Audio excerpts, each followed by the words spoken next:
जब आप पूरी तरह हील हो जाते हो, तब भी आपको डिसऑर्डर्ड दिख रहे होते हैं, वो आपको हर्ट भी कर रहे हैं, बहुत सारी कंडीशंस आपके सामने रख रहे हैं।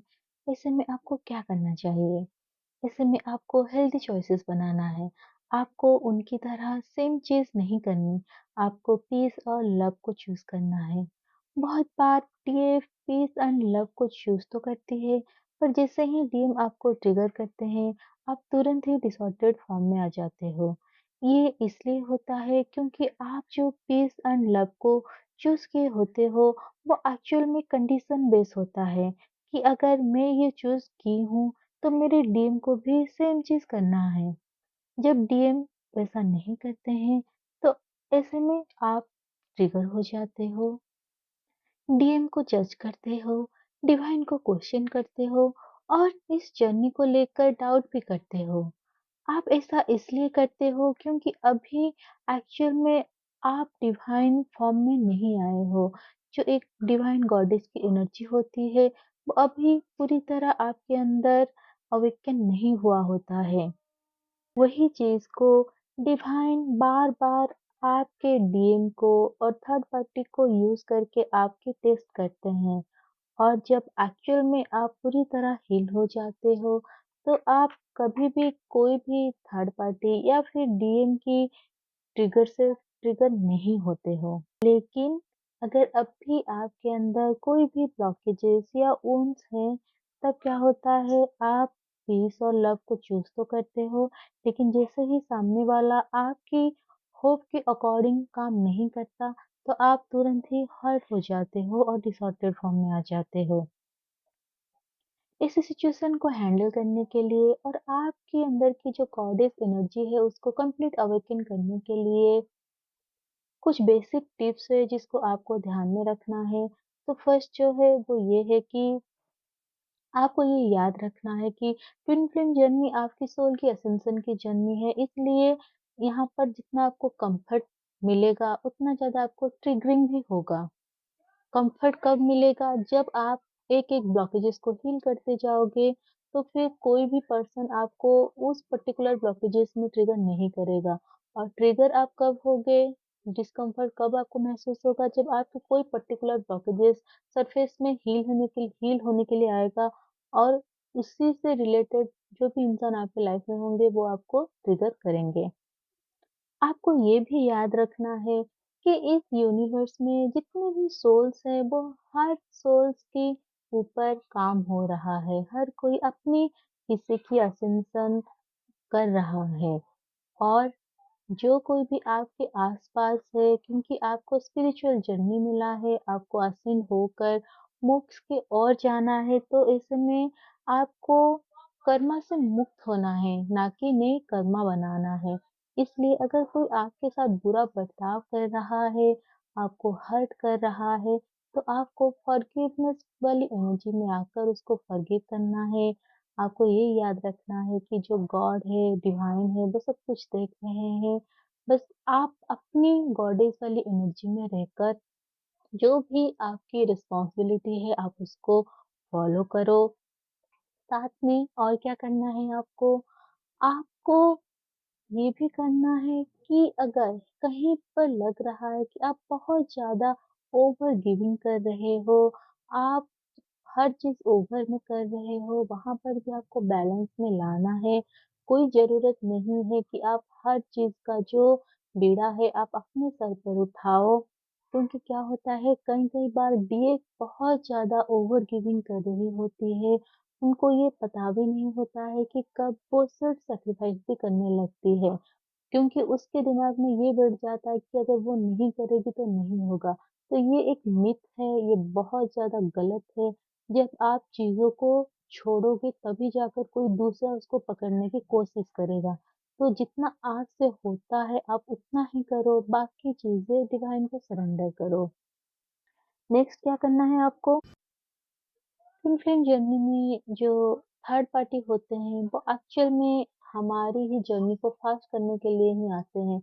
उनका ये पर्पस होता है, उनका ये काम होता है कि जहाँ पर आपकी कोई ब्लॉकेजेस है, आपकी कोई वुंड्स है वो आपको रिवील करते हैं ताकि आप उसके ऊपर काम कर पाओ। अभी आप सोचो अगर आपको कभी पता ही नहीं चलेगा कि आपके अंदर कुछ ब्लॉकेजेस है, कुछ कर्मा है, आपको रिलीज़ करना है, तो क्या कभी आप उसके ऊपर काम करोगे?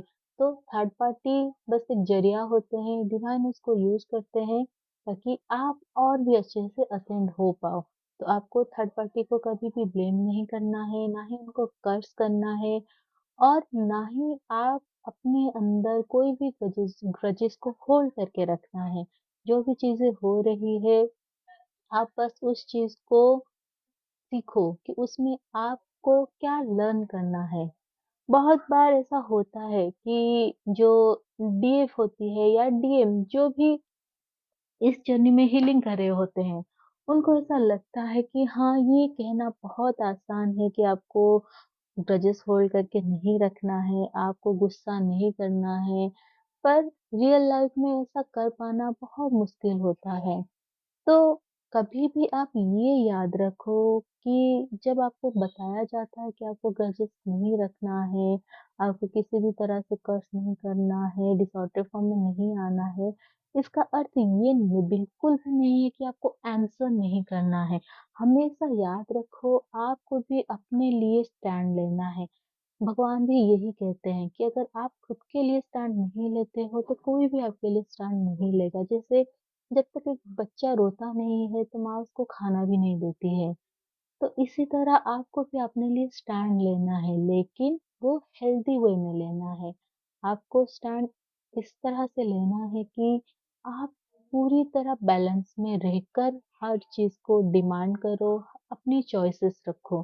तो वो भी धीरे-धीरे आप सीख जाओगे जैसे-जैसे आप एनर्जेटिकली बैलेंस में आ जाओगे, आपके अंदर की डीएमडीएफ बैलेंस हो जाएगी, तब आपको समझ में आएगा कि जो हेल्दी चॉइसेस होती है वो कैसे लेनी होती है। लेकिन अभी जब आप हीलिंग के स्टार्टिंग में हो या फिर मिड जर्नी में हो तो आपको बहुत ज़्यादा सावधान रहना है।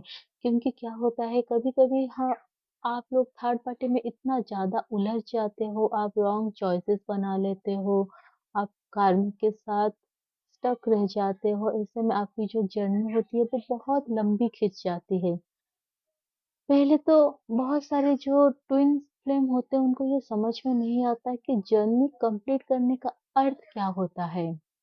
तो जर्नी कंप्लीट करने का जो अर्थ होता है, तो जर्नी का मतलब क्या है? जर्नी कभी खत्म नहीं होता। जब तक आप इस अर्थ प्लेन में, इस 3D बॉडी में हो, तो आपकी जर्नी तो हमेशा चलता रहेगा। लेकिन जो ट्विन फ्लेम जर्नी की आपकी अवेकनिंग हुआ है, ये तब कंप्लीट होता है जब आपकी जो सोल है वो डिवाइन से मर्ज हो जाता है।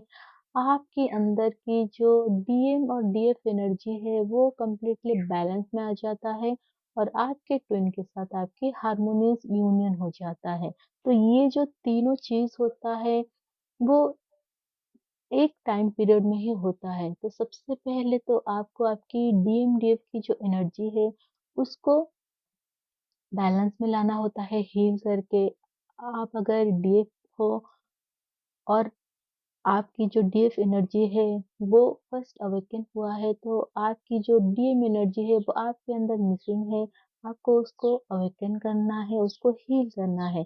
और अगर आप एक डीएम हो यानी कि एक मस्कुलाइन हो, आपकी जो डीएम एनर्जी है वो अवेकन हुआ है, तो इसका मतलब आपके अंदर की जो फेमिनाइन एनर्जी है, वो आपको एक्टिवेट करना है और आपको वो बैलेंस करना है। जब आपके अंदर ये दोनों एनर्जी बैलेंस फॉर्म में आ जाते हैं, तब आपको डिवाइन के साथ मर्ज होना होता है। जब आप डिवाइन की एनर्जी में मर्ज हो जाते हो, तब क्या होता है, आपकी जो चक्रास होती है, वो पूरी तरह बैलेंस हो जाती है।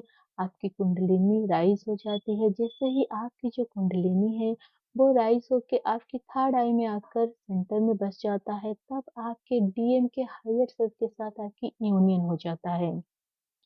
और एक बार जब डीएम के हायर सेल्फ से आपकी यूनियन हो जाती है, तब 3D में जो डीएम होते हैं, उनके लिए आपके अंदर जो अब ये एक ऑब्सेशन होता है, डीएम से मिलना है, डीएम से शादी करनी है, उनके साथ रिलेशनशिप में जाना है, ये पूरी तरह खत्म हो जाता है। ऐसा नहीं है कि तब आपके लिए डीएम के अंदर जो प्यार है वो खत्म हो जाता है, प्यार वैसा ही रहता है। लेकिन आप जैसे बेचैन हो जाते हो डीएम के लिए, ऑब्सेस हो जाते हो, वो सारी चीज़ें खत्म हो जाती है, ना ही आपके अंदर कोई भी वेटिंग की एनर्जी आती है। आप अंदर से होल एंड कंप्लीट फील करते हो। और इसी टाइम पीरियड में ही डीएम क्या करते हैं, जो भी उनकी थर्ड पार्टी होती है, कर्मा होता है, वो उसको कंप्लीटली हील करके, रिलीज़ करके वो फिर से आपके पास लौट आते हैं, क्योंकि तब उनको एहसास हो जाता है कि उनकी जो डीएफ है वो अब कंप्लीटली बैलेंस और हील हो चुकी है। अब आप दोनों में कोई ब्लॉकेजेस नहीं होता है।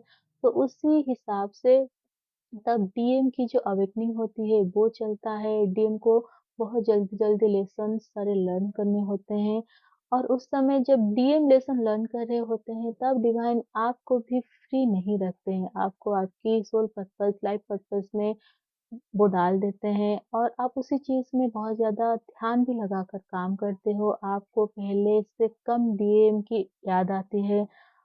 ऐसा नहीं होता है कि आप कभी ड्रीम को भूल सकते हो। आप इस लाइफ टाइम में कभी ड्रीम को भूल ही नहीं सकते जब तक आपकी परमानेंट 3D में यूनियन ना हो जाए, मैरिज ना हो जाए। तो आपको बीच-बीच में याद तो आएगा, लेकिन पहले की तरह आप जैसे सैडनेस में जाते थे, जैसे आप ट्रिगर होते थे न्यू मून और फुल मून में, वो सारी चीज़ें बंद हो जाता है और आप अपनी हीलिंग के ऊपर फोकस करते हो।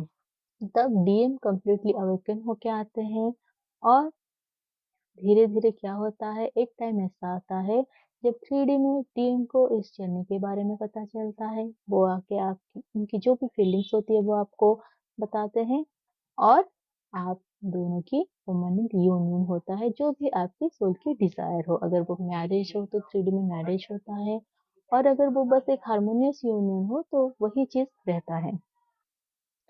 तो यही है ट्विन फ्लेम जर्नी। जितना मुश्किल लगता है ये होता नहीं है। ट्रिगरिंग जी, तब तक होती है जब तक आपके अंदर ब्लॉकेजेस एंड वुंड्स हैं। लेकिन जैसे ही आप कंप्लीटली हील हो जाते हो, तब कोई भी पर्सन चाहे वो कितना भी कोशिश कर ले, वो कभी भी आपको ट्रिगर नहीं कर पाता है, क्योंकि आप कंप्लीटली डिवाइन के साथ मर्ज होके रहते हो। आप अपनी कर्मा को लेकर अवेयर होते हो। आप हर पर्सन की जो भी मकसद होता है, जो भी उनके अंदर एम होता है, आप उसको भी लेकर क्लियर होते हो। इस वजह से कोई भी पर्सन चाहे वो किस भी मकसद से आए, वो कभी भी कामयाब नहीं हो पाता है, क्योंकि आपके अंदर की जो गॉडेस एनर्जी होती है, जो गॉड की एनर्जी होती है, वो इतना हाई होता है कि जो भी नेगेटिव एंटिटीज़ होते हैं, नेगेटिव पर्सन होते हैं, वो उनकी जो मकसद होता है, वो कभी कामयाब नहीं होता आपको डाउन करने की। और दूसरी चीज़ क्या है कि ऐसे धीरे-धीरे हीलिंग करते-करते कब आप कंप्लीटली हील होके बैलेंस में आ जाते हो, आपको वो चीज़ तो ध्यान ही नहीं रहता। आप अगर कभी गुस्सा भी करोगे, नाराज़ भी होगे, तो वो बस कुछ ही समय के लिए होता है, फिर आप बहुत जल्दी उस चीज़ से निकल भी आते हो। तो ये हीलिंग की मतलब एक ब्लेसिंग है, डिवाइन की ब्लेसिंग है। तो आई होप कि ये जो वीडियो है वो आपको क्लैरिटी दे कि आपको हीलिंग कैसे करनी है। और अगर मेरी गाइडेंस, मेरी जो चैनलिंग है ये आपके साथ रेज़ोनेट हो रहा है, आप प्लीज़ मेरे चैनल को सब्सक्राइब करें, जितना हो सके उसको शेयर करें, लाइक करें, ताकि जो दूसरे सोल्स हैं उन तक भी ये चीज़ें पहुँचे।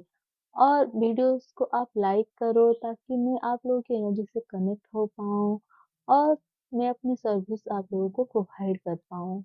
Radhe Radhe. God bless you all.